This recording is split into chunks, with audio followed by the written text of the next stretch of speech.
So without any further ado, here we have Ms. Cynthia Lewis. Hi, everybody, and welcome to my presentation, Developing Student Agency Through Playlists and Menus. My name is Cynthia Lewis, and I'm a teacher at Pebble Hills Elementary, where I'm blessed to work with so many amazing teachers and coaches, many of which helped me prepare this presentation for you all today. I've provided my email there. If you have any questions after the presentation that I can answer, please feel free to email me through there. One thing was my goal while preparing this presentation for you today was for me to provide you with many examples of choice menus and hopefully get you started on your own playlist for your classroom. And I thought maybe that would be helpful since sometimes we don't know where to even begin creating one. So here is today's playlist. Since I'm presenting choice menus, I wanted to make my presentation look like one. And here I have 6 different activities. They're not really activities for today, but if I had a playlist, this is what I could make it look like.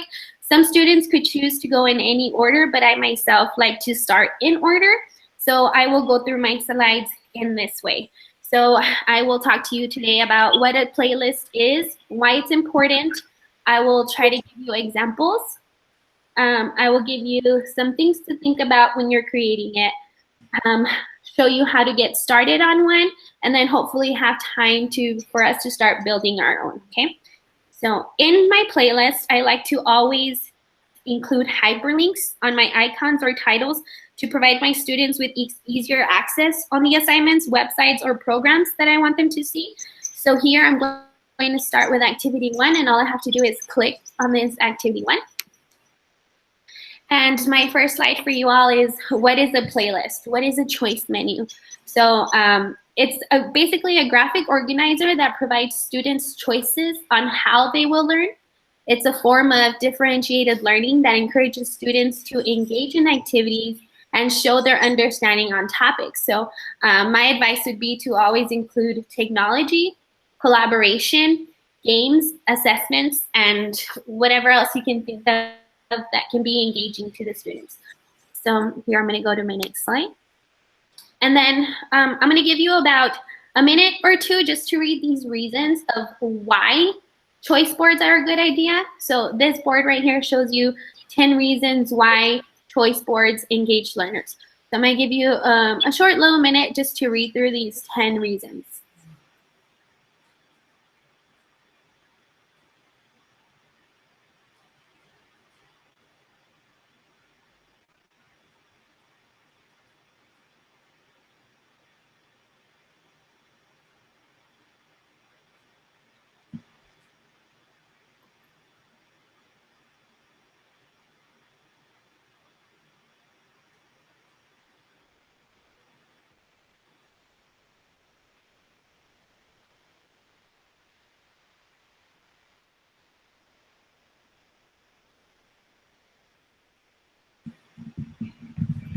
Okay.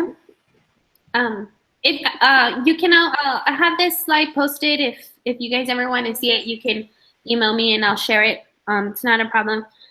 But one of the things that really stood out to me from this list was number 2. So it can be used in any subject. So my first year as a blended learning teacher, I used choice menus in just reading. And then my second year, I started with reading, and then I tried to implement this in math as well. And then during the second semester, when we were starting to get ready for the writing star, I started using choice boards for my writing as well. So I would say that the easiest content to start with, if you want to start off slow, is math. But my advice would be to start slow, start maybe with one content, and once you see the students are getting the hang of it, then you can try another content. Before you know it, you'll be in a full blended learning classroom. And then another thing was that it can be adapted for special education or IEPs. So when we went into online learning these past months after spring break, we were working really closely with our special education teachers, and they would jump on into our online choice boards and they would make the necessary adjustments that they needed for our kids. So I think that is very useful for us to work with our special education teachers. And when we make it available online, it makes it so much easier for us to all work together. So I'm done with the first activity. I'm going to go back to my playlist. Now I'm going to go into why it's important. Okay, so why is giving students choice important? The first thing is that it boosts student engagement and motivation. It increases student ownership, so the students will start taking charge of their learning and they're going to capitalize on their strengths. Another thing would be that we will meet individual learning needs by providing them options that they can learn from. And this would be like based on their learning styles, as well as letting them choose how they will respond, how they will show us their understanding. And then lastly, the ability to cover multiple points within your content simultaneously. This is very beneficial with gaps that may be created right now through the loss of instruction because of COVID. And we're able to cover more without taking additional instructional time, like spiraling, gaps, acceleration, intervention. And so these are just some of the things that why I think it's important to give students choice. Another thing is sometimes we worry that by giving them choices, we're going to lose control of our students, and we want to have full control of our classroom, and at times we're afraid to just let go a little. We have to be flexible, and trust me, you will have that control. Sometimes we just worry about maybe our behavior kids and letting them be on their own, or worry that students won't be getting their work done on time on their own. So your playlist will just keep them engaged. They'll stay focused, and they'll make them feel more capable of completing these assignments. If you provide choices on how to show their understanding, they'll feel better and they'll take ownership and feel proud every time they finish a playlist. So through the choices that you're going to give your student, you're going to be giving your students a voice. Especially right now, as we head into the time of social distancing, we want to give them a sense of control over their learning. And so like I said, these are just some of the reasons why I think it's important to give students choice. And the next thing I'm going to go into is examples. So there are so many ways to provide choice menus. And one of the things I enjoyed from blended visits is that we got to see many examples. And since we won't be getting the chance to visit any classrooms this year, I wanted to bring those classrooms to you through my presentation. So I'm going to show you some of the different choice menus our teachers at the district are using. So like I said, it really just depends on what works for you and your students. And I hope to provide you with many of these examples. Here I have 2 first grade teachers. Both of these first grade teachers, they use choice menu cards. They differentiate their choice menus by tier levels using their iStation. And then some of them have choices within the stations as well. This one right here is Miss Quintana. I met her when I was doing my student teaching at Pasadena, and she's now a teacher at Lancaster. But she sent me this little video to show you what she does in her classroom for choice menu cards. So hopefully this loads here quickly. Let me see.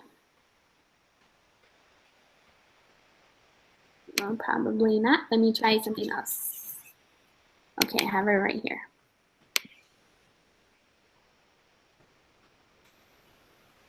This is Miss Quintana.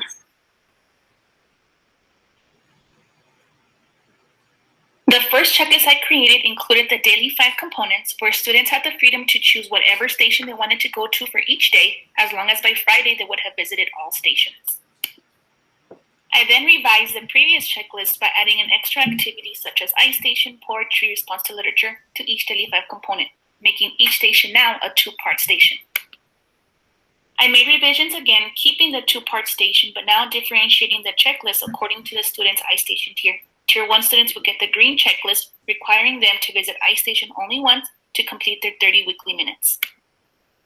Tier 2 students would get the yellow checklist that has iStation twice. That way they get their 60 required weekly minutes. Tier 3 students would get the red checklist that has iStation 3 times. That way they get their 90 required weekly minutes. Okay.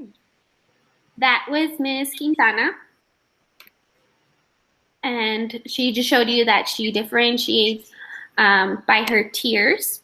And now I'm going to show you Miss McGlone. She's a first grade teacher, and she also uses choice menu cards.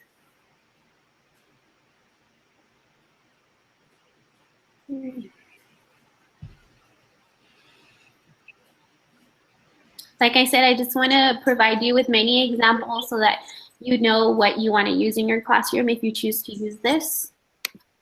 So let me show you Miss McGlone. Hello everyone, my name is Crystal McGlone and I teach at Pebble Hills Elementary with Mrs. Lewis. I teach first grade and I do use student choice menus in a few different ways, mainly with homework and also with my literacy and math centers. First, I'd like to share with you my literacy center menus. As you can see on my screen here, they are broken up into tiers. So we have the tier 1 menu, and you can provide centers for your tier 1 kiddos. And then I have my tier 2 menu and then my tier 3 menu. And you can go ahead and differentiate those centers according to your students' needs and where they're at. Right here, what I like to do with my center rotations is I have my 3 rotations I do a day. So my whole class will start with the rotation 1, and everybody's at read to self for those 20 minutes. And after that rotation's over, they have 2 more rotations to go. So the way that I made these cards is also broken up into the next 2 stations they can go. So if they choose that they want to go to listen to reading, then the next station that they would have to go ahead and do is the poetry. And they don't have to start here at the beginning. They can start anywhere here. And I know that sounds a little bit crazy just to let go of the kids and let them choose. But the way that I regulate that craziness is that I do tell the students that there's only 4 students that can be at each center. So if the center is full at that time, they need to do something else. And it's worked out pretty well so far. And another way you can do is you can actually control where they can start. Maybe you want to control where your groups move, and you can go ahead and provide choices inside the center instead. Let me show you an example of that. Okay, so right here, I would go ahead and display this at each, or you would display something like this at each center. So this is an example of my word work center, and it's also broken up by their tiers, and it gives them 2 choices that they can choose from. And then I like to provide a pictorial example of how that would look like. And I don't have access to my classroom right now, but I would actually provide physical work examples of what they would need to do. And of course, we'd practice ahead of the time so they would know. But they would get to go ahead and choose at their station what they would like to do. So I have that in place for providing choice. These ones are really neat. These center cards, you can print them out, cut them, and laminate, and the kids can mark them. So if they finish their 2 stations, they can mark in the little circle that they finished. And then let's say that you don't like these circles that are right here. You can take those out and just mark them. They can mark actually on the center and cross it out, whichever ones they did for the day. But yeah, that's a little example of how I do my centers for my literacy centers. And then I do have, I guess, my concerns now that we do have the possibility of having to go digital with our class. So I did make a digital choice card for the kids through Google Slides. And with these ones, they can just click an X and drag it into the circle over here. And like I said, if you don't like these circles here, you could take them out and then they can actually cross out exactly what center they finished for that week. But yeah, and then they're really easy to create too. You just pick the image that you want, make a table, put it inside there, put the text that you'd like to call your center, Other ideas I thought about is maybe providing choices of the activities that you want your students to demonstrate what they learn from a lesson. It doesn't necessarily just have to be these center cards, but I do strongly encourage you to try giving the students choices through student menus like this. The kids really do like them. They're very engaged, and I think they like to take that ownership that they're able to. That was Ms. McGlone. And I really like how she said that it does take time and it won't go smoothly the first time, but don't give up. And Ms. McGlone also talks about how it's important to monitor and adjust as needed. So I would say that maybe the first 2 months you won't meet in a small group, just so that you can monitor and make sure that your students are getting used to the stations and the rotations. So don't plan on meeting with your groups at least for two months. And also my advice would be to make sure that your choices aren't just busy work. They must have a meaning and they should have a purpose. These next teachers are 4th grade teachers. And this is Ms. Jurado and Ms. Padilla. This slide that you see right here, this reading playlist, is from Ms. Jurado. And these playlists, they would post on their board. So they would just make this on Google Docs and then post it on their board. And they differentiate by using student data. After we get our unit test scores, they would differentiate using interest, student interest, their levels, and based on the current content that we were on. So if you notice here, students also have the choice to decide on how they will show their understanding. These little asterisks right here are the choices that Ms. Jurado offers the students within the station. And if you notice, her playlist is a combination of both online and offline activities. So perfect example of blended learning classroom. And now I want to show you that video of Ms. Padilla explaining her station. So I hope you can hear it. It's going to be through this PowerPoint real quick. Hi, my name is Maria Padilla. I teach 4th grade dual at Pebble Hills Elementary School.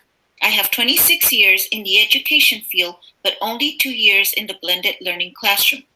One of my favorite tools in the blended classroom is the use of playlists. Playlists allow students to make choices and to work independently at their own pace so that I can focus on small group or individual instruction. My playlists usually contain enough work to last for 2 weeks, depending on what we are learning at the time. In this particular playlist, I integrated reading and writing with science. On Mondays, I usually introduce new concepts and go over the different assignments to make sure the students know what they will be working on. The playlist contains assignments that students must do and assignments that they can do as they complete their work. The students can work on assignments in any order as long as they complete all work by the due date.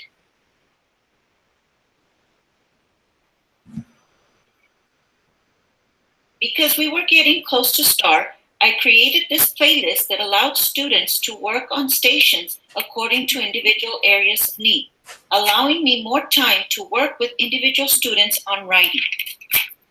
I adjusted this playlist by adding assignments in Spanish, which are indicated by blue asterisks or written in blue, for my new student that had just arrived from Mexico.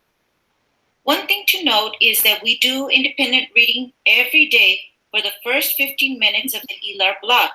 We do this as a whole group so that the students can have focused, uninterrupted reading time. I do not expect the students to respond to literature every day because I want them to enjoy their reading time. That was Ms. Padilla. And I hope you like this playlist.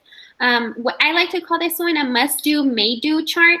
If you notice, everything up here are the activities that the teachers want the students to complete by the end of the week. So Ms. Padilla had her playlist for over 2 weeks, and I know Ms. Jurado uses one per week.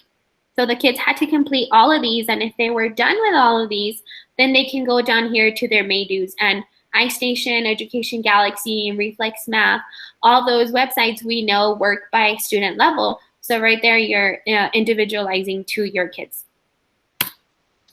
This next example right here is the one that Miss Catlin Tucker likes to talk about and explain.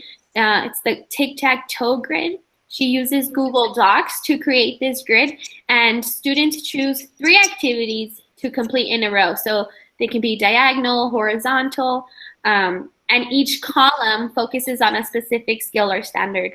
So down here, everything on this one is vocabulary. This one could be imagery. So it just depends what are the skills that you are focusing on, and you can put them into every column. And then she also includes hyperlinks to make it easier for the kids to access those websites. So like I said, this is another example. And this is Miss Muela.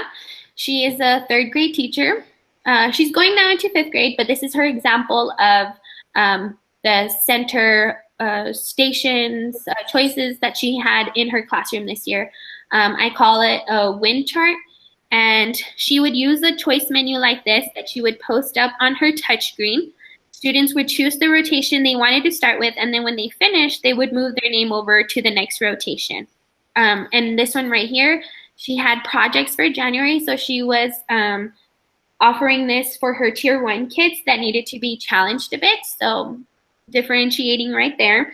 And then I know between these in these centers, she offered even more choices. So this station, for example, was on money. She would offer choices on how to build the dinner. And I know if you walk into Ms. Muela's classroom, you can see that her students are really taking ownership of their learning. And this choice board specifically worked best for her. And right here, these are just a little bit words of advice from Ms. Muela.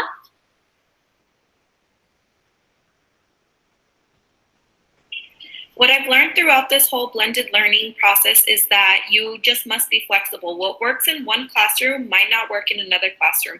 So you got to see where your students are at, and you got to meet their needs. One year, my class was completely different from my next year's class, and I had to completely start all over and do things totally different to see what worked and what didn't work. It is a challenge, but you just have to be open to change and open to being flexible. And you know what? Even throughout the year, you're going to have to be flexible and change, because it might work at the beginning, and then middle year, you see it's not working. Something needs to happen for it to start clicking again. But I hope you all enjoyed this video and my experiences. Thank you so much for watching. Thank you, Ms. Muela. And I like that she said it's a system of basically trial and error. And it's a lot of work in a sense of preparation, but it's about what's best for our students, which is basically what we're all here for, right? So don't be afraid to try something new if something is not working for you. Remind me later. Okay. Next slide. These right here are examples that I used from things that I used in my actual classroom. And the first one is this online weekly reading playlist, and it's this right here. I created it using Google Slides, and the way I would manage it was through Google Drive. So I'm just going to show you that really quick. This is the reading playlist, and I would try to make it a little bit exciting for the kids every week. My playlist would stay the same every week. I would just create a cleaner one for the kids for the next week. So the kids weren't getting introduced to something new every week. It was something that they already knew. Maybe the content within the center was different, but the centers were always the same. So here it is. For example, on this first station, I linked everything in hyperlinks, and then I gave the kids a little description of what I wanted them to complete. So for example, for iStation, I have go to iStation through Clever, give them the link for Clever, and complete the practice time depending on your tier. Then do the backpack assignments first, then log in the date on slide 3. So they would click slide 3, which would take them here. And this is where they would show me, like, I'm sort of like holding them accountable, and I want to show them that I'm looking at their work. So this is tier 3. They would have to show me 3 days when they completed their 30 minutes. Tier 2 had to show me 2 days, and tier 1 showed me 1 day. This little girl is a tier 1, so she completed 1, and she would write me the time in there. I also had stations like Education Galaxy. We have a chart in our classroom where the kids are keeping track of the TEKs that they've mastered. Maybe they need a little bit more work on. So she would work on TEKs that she needed to master and improve on. And these are the dates that she did that for me. Like I said, collaboration is very important. And I would have the kids collaborate through Flipgrid. They would make book review commercials, and then here I would have them tell me who the name of their partner was, what day they completed it, and then add the link to their book review commercial. And you think that maybe the students don't want to create these videos, but they really, really loved creating Flipgrids and being on the computer. This other activity was for vocabulary. I had them little cards that they would have to sort. And then once they were sorted, then they would come in here and type in the order in which they made them. I also had one for after they did their independent reading, and then a station for poetry where I gave them all the steps, and I gave them a hard copy of the poetry, and then they would do all these steps on that paper. So it wasn't just all online. We would give them a break and go back and forth between offline and online activities. And then the way I would manage this was that I would have them all share their playlist with me, and I'd have them all in one folder. So if I needed to check, say for example, Viviana, I could just go in there to see how far along she was on her playlist. If she needed any help, I could write in some comments in there. And this is just what worked for me, how I managed it. But I know some of you like to use Google Classroom. I started using Google Classroom when I started doing my math stations. And let me show you an example of my math choice board. This is what it looked like. And then all of these titles are hyperlinked to the website where I needed them to go. And I even included some assessments. So you can include assessments, you can include kinesthetic center, so hands-on activities. Maybe you want to have a Nearpod that you've created to show the kids an actual video.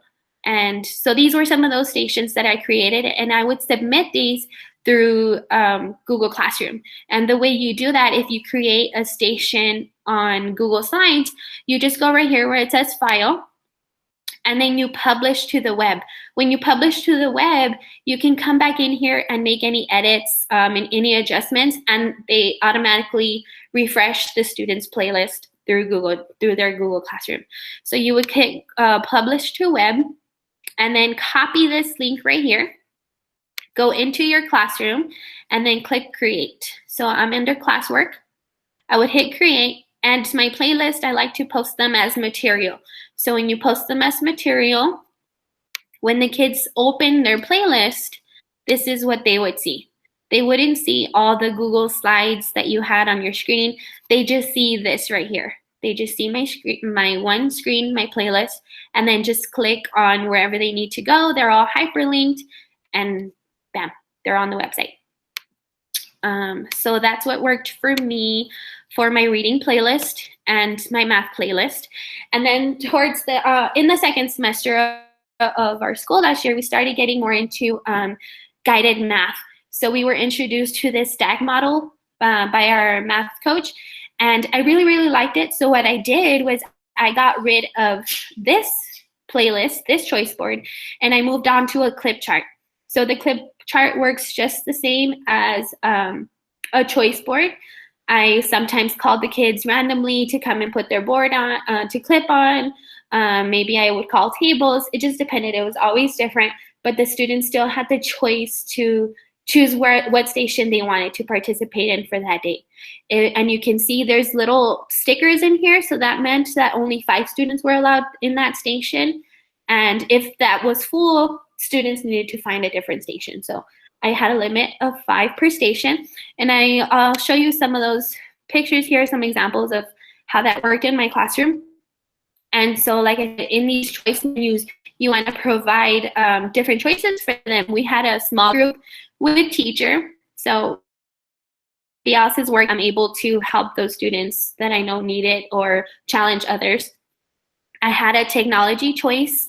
They had an independent practice choice where they would apply maybe paper pencil. They had a create choice where they could make something, think critically, or maybe they had something to add into their math journal. And then we also had this kinesthetic choice, which was hands-on, either games or maybe using manipulatives.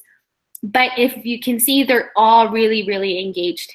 And those are just some of the examples for me. If you like this stack model, it's from Regan Tunstall, and we just found it on TBT.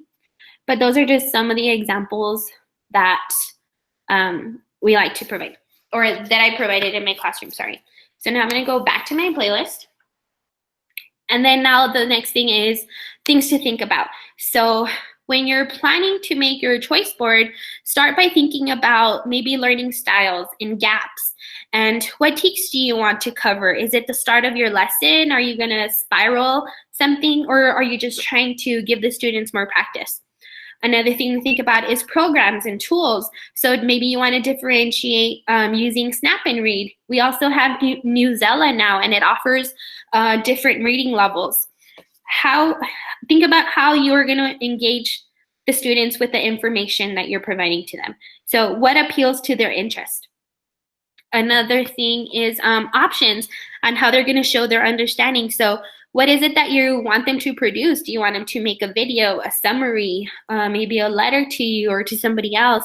Maybe you're incorporating social studies and you want them to create a timeline. So just little things like that that for you to think about before you start creating it. And then also maybe you want to use unit test scores. What level of complexity are they ready for? Like I said, student collaboration is very important. Now we have Flipboard, we've been introduced to Jamboard, to whiteboards. So just any of those apps will work perfectly fine. And then also you can individualize with applications like iStation using their backpack. You have Reasoning Minds, Imagine Math, Education Galaxy. Or maybe you want to incorporate some form of assessment. We have Google Forms. You can use Kahoot. Some teachers use quizzes. So just plan meaningful activities, and we need to make sure that we offer opportunities for them to create, think critically, collaborate, and use technology, of course.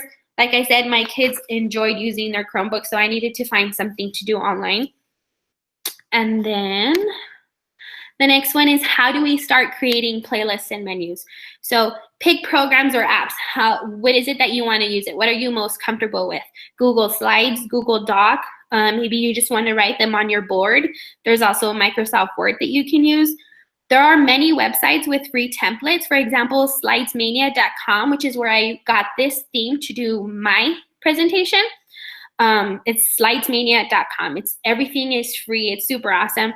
You can also list the programs that you plan to incorporate with your activities and add these icons to make your menus look nice.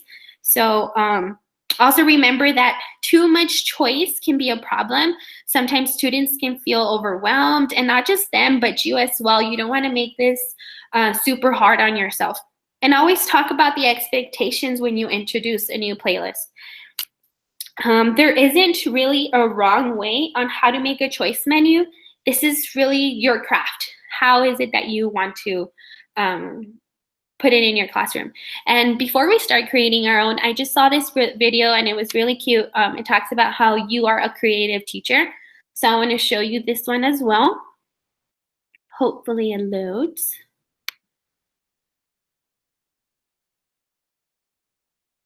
The internet at my house is not the best right now. Well, let's see.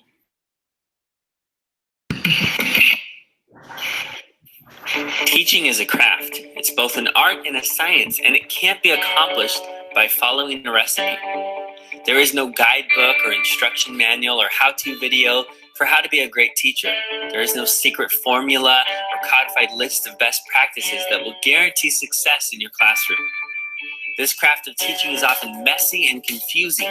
You doubt yourself, you get frustrated, you make mistakes, tons of them. And improvement is painfully slow. And yet, that's the beauty of it. You get to explore like an astronaut. You get to experiment like a scientist. You get to design like an engineer. You get to compose like a musician.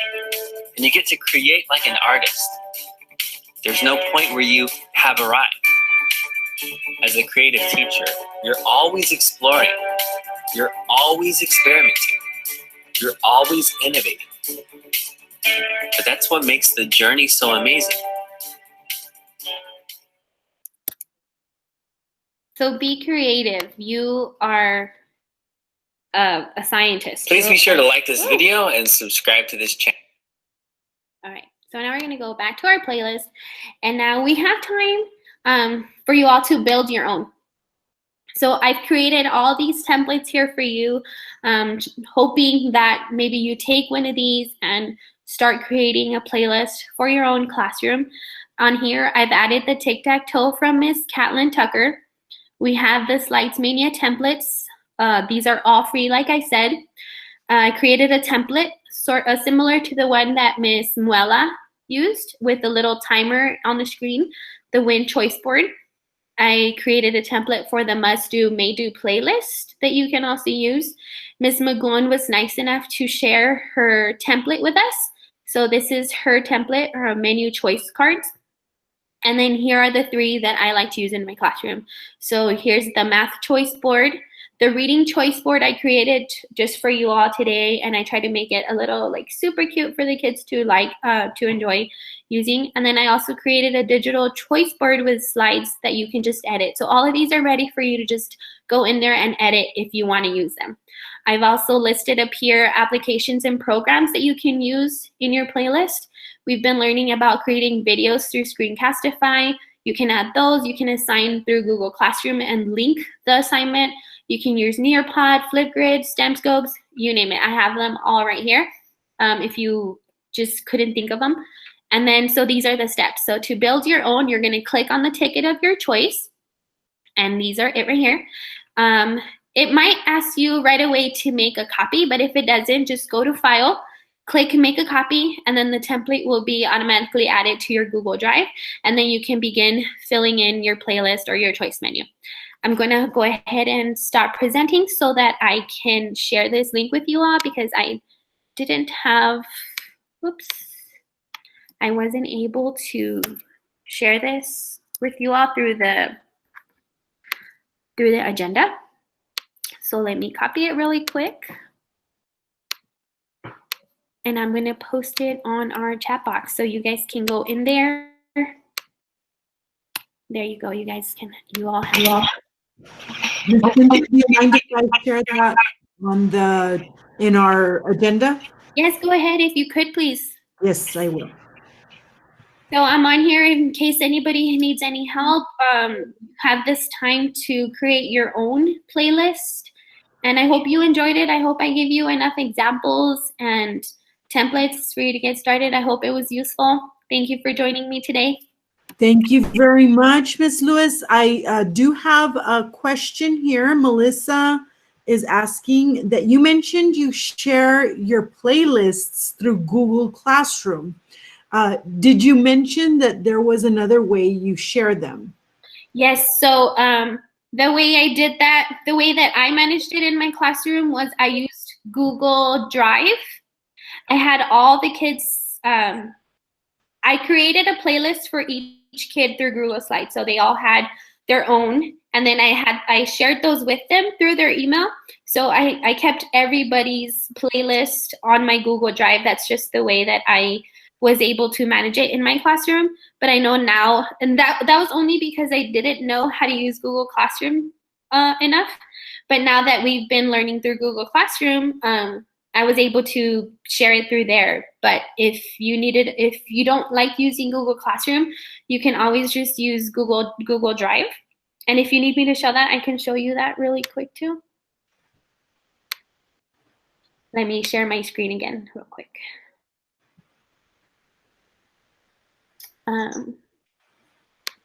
So this is, can you all see my screen?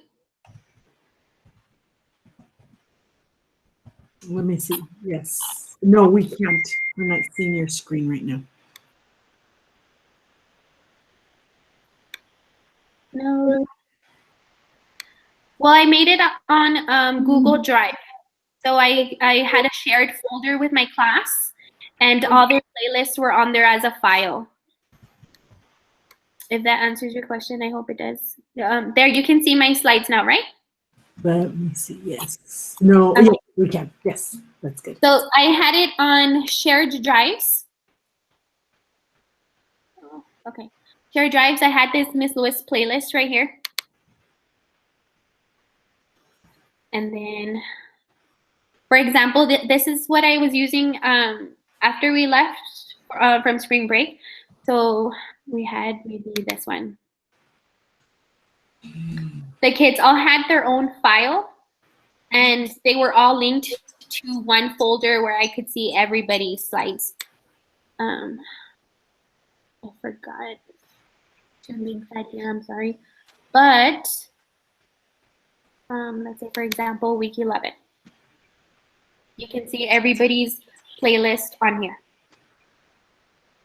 And then this way, like for example, if I was in a small group and I could see maybe somebody was playing around and I couldn't just get up and stop my small group, I had my computer here so that I could go in there and check to see if they had already completed any assignments or if they hadn't done anything at all. So all I would do would just click on my student and their playlist would come up. But this is how I would do it. I would share this whole folder with them. And so they had access to just come in here and click on their playlist, and I had access to see everybody's assignments like in time. I hope that answers your question. Any other questions, Ms. Rebecca? No, I don't see any other questions here for you. Oh, wait. I have about 120 students. Do you recommend for 7th and 8th grade teachers to just share in Google Classroom and enabling make a copy for each student? Yes, no, because like I said, you don't want to make this too hard on yourself either. Maybe making all those playlists individually, it's going to be too much work for you. So I would say submit them through Google Classroom. That way you just get back whatever assignments you've actually created that you're going to grade. Because you're not always going to grade everything on these playlists. That would be just too much work for you. You don't want to overwhelm yourself. Maybe just one of those assignments can come back maybe as an assessment, and that's the one you would grade. But so my advice for you would be to just submit it through Google Classroom as a material. Mm-hmm. And so Liliana is asking, where are you putting this presentation? And I don't know if she means this slide presentation, but I'm going to have it put into our agenda. Yes, Ms. Rebecca is going to put it in the agenda, and this link that I just posted on our chat, that's the link that'll take you to our Build Your Own site with all the templates. So if you want to copy that one, you'll have access to all those templates. I won't delete that slide from my drive. A lot of thank yous and great presentation.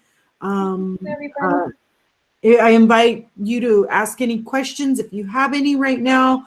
Otherwise, it is 12, and so this session is complete. We have 10 minutes to get to our next session. I'd like to say thank you so much to Cynthia Lewis for sharing some magnificent ideas and so much information. I think everybody can walk away from this presentation with something to add to their classroom, whether we're virtual or face-to-face. I think this was just amazing. So much information that's going to improve everybody's teaching and especially our students learning. Thank you so much, Cynthia. You did a great job.